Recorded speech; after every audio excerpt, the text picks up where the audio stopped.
Embracing our own evolution. So many topics I could have spoken on in the month of June. It seems like there's so much going on in June.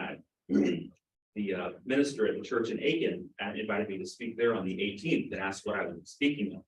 Thought, wow, it's Pride Month, it's Father's Day, it's Juneteenth. There's so much this month going on. But as I thought for this morning service about what was most pertinent, it seemed that the impending changes to the 8 Unitarian Universalist principles, or 7 Unitarian Universalist principles, seem to be the most pressing right now.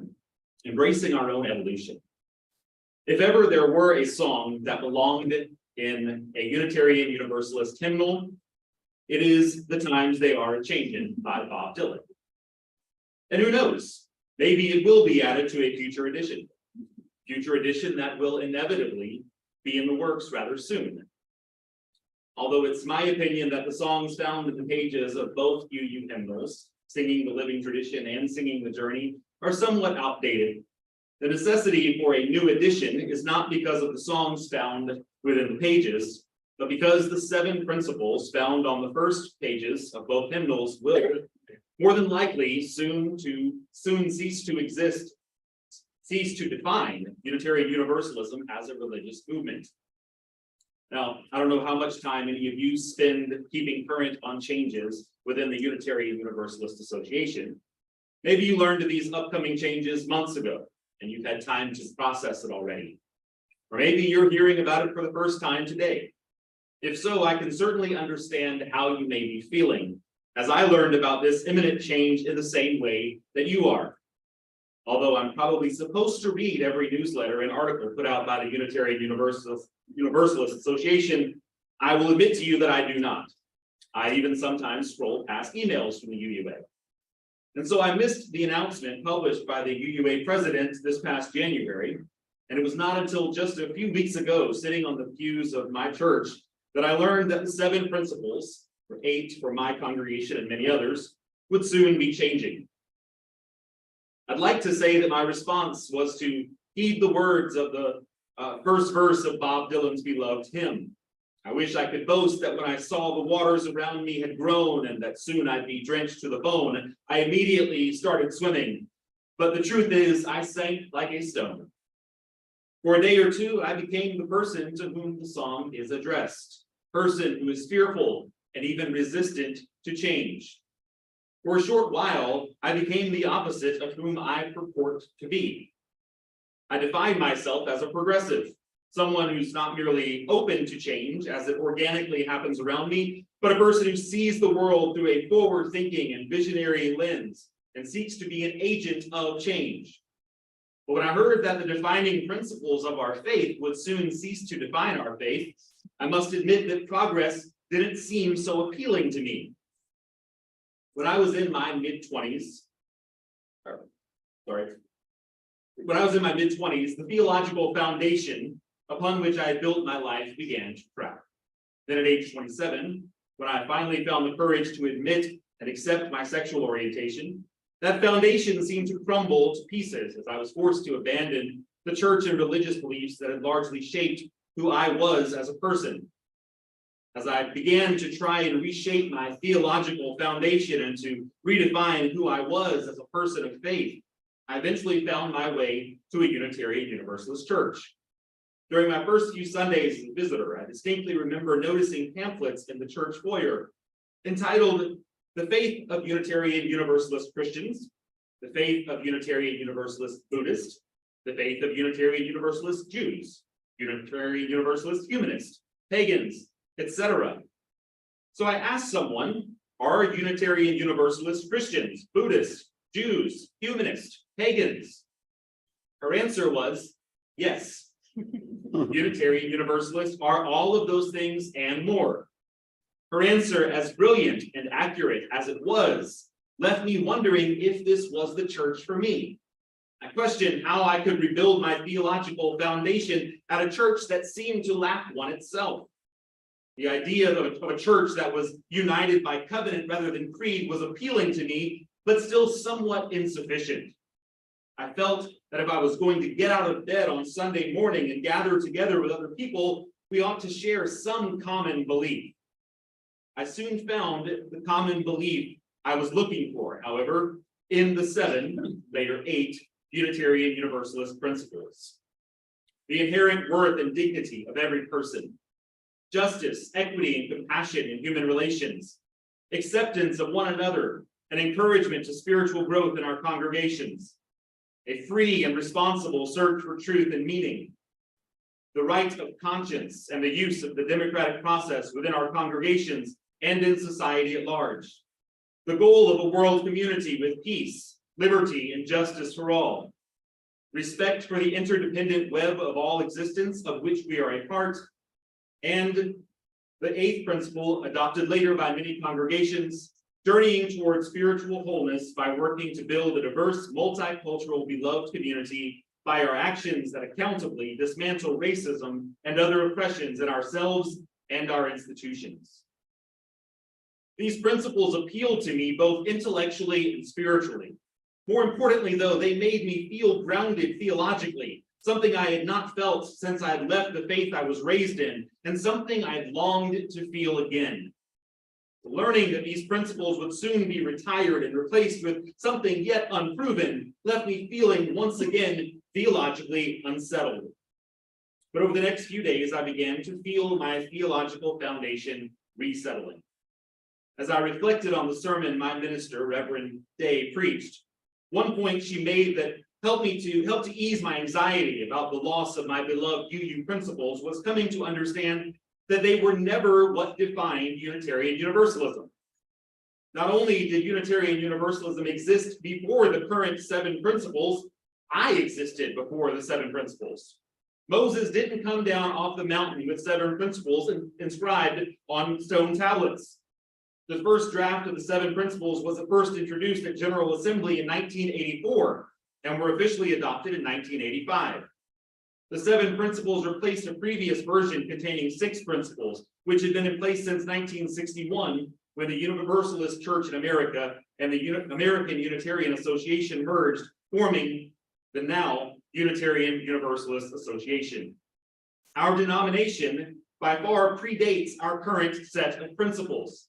Unitarian Universalism existed as a singular organization for nearly a quarter century before the adoption of our current principles, and as separate religious movements, Universalism and Unitarianism, for centuries prior. We often boast, or at least as an English teacher, I'll admit that I often boast, of being a member of the Church of Emerson and Thoreau. In fact, one of the reasons I first visited a Unitarian Universalist church was because I wanted to visit the church attended by some of my favorite transcendentalist authors. But in reality, the sermons I preach today would not have been accepted in the Unitarian Church of Emerson's day, nor would I, as an openly gay man and person of color, have been universally embraced within 19th century Unitarian or Universalist churches. Just a few months ago, when I was preaching at the Unitarian Church in my hometown of Charleston, I arrived early and took some time strolling through the church's historic graveyard. One tombstone caught my attention immediately.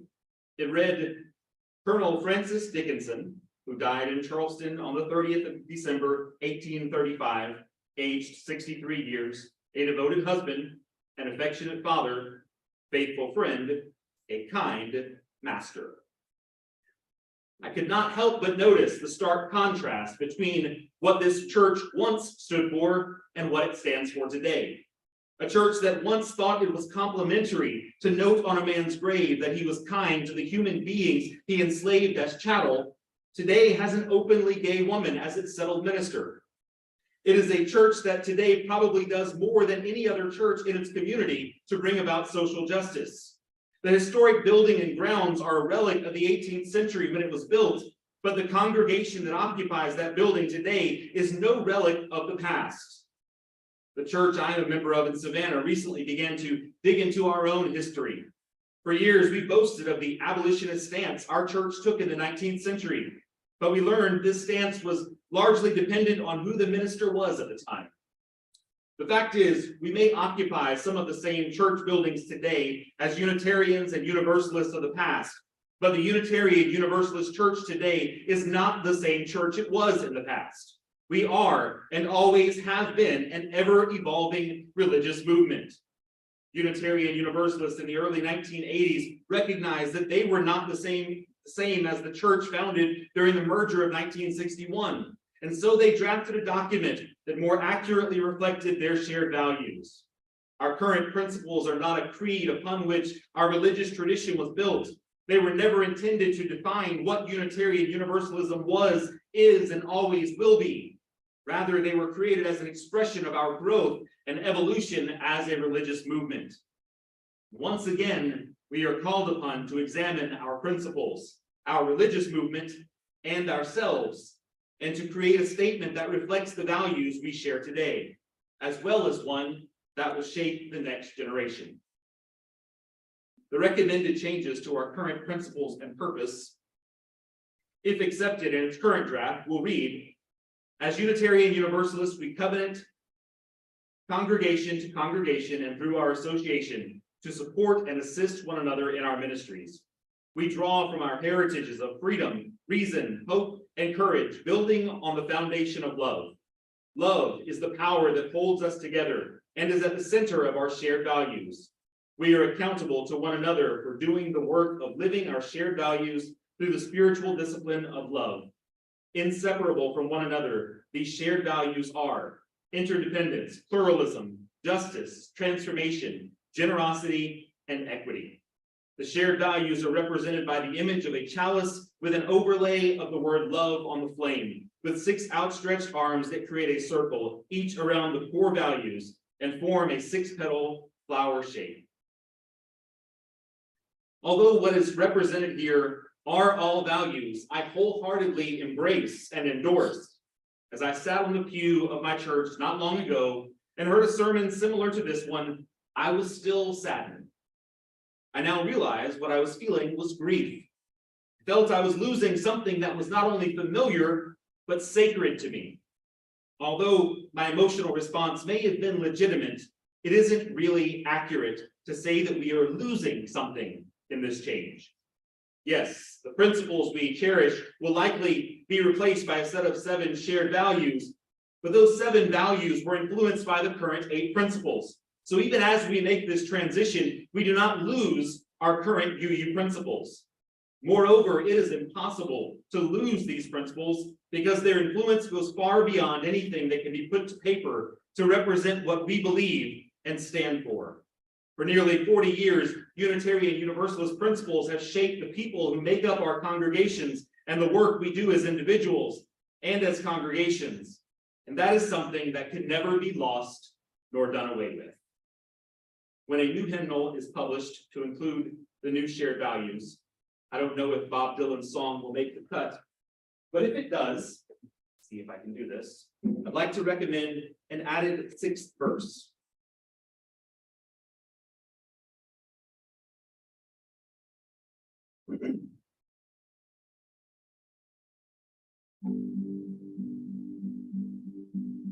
Come, Unitarian Universalists, in this sacred hall. New horizons beckon, so let's stand tall. Like all creation, our faith will evolve, and there's no way to delay it. Come on now, D4. With open hearts, we'll answer the call. For the times they are a-changing. So then, you do this. You saw me do it. The time they are a-changing. Yeah.